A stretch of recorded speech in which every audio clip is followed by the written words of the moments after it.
Today, we're gonna go over the proper process on how to replace a leaky sight glass.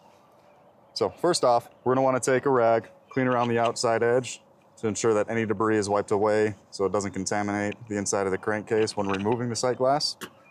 We're gonna take a set of Circlip pliers, insert it, and remove the ring. And then remove the sight glass and O-ring that is leaking. We want to make sure that the axial ring stays in place inside the crankcase. That's going to give us that pressure needed to help ensure a proper seal with the replacement. Again, just take a rag around the inside, clean up any debris that may have accumulated or gotten in there. We're going to want to take some grease to our new O-ring.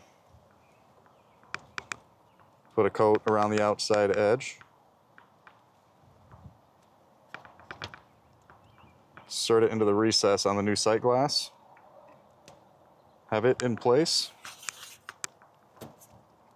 Take our Circlip pliers into the Circlip, condense it, push the new sight glass securely into place.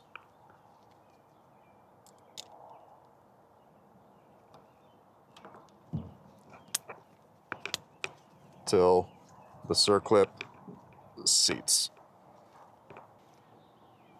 Now that we have our new sight glass in place and it's sealed properly, the next step before putting it onto our pressure washer is to ensure the crankcase is filled to the proper level with 15W40 oil. That marking is about halfway up the sight glass at where that bubble is. If you're at that level, you're good to go.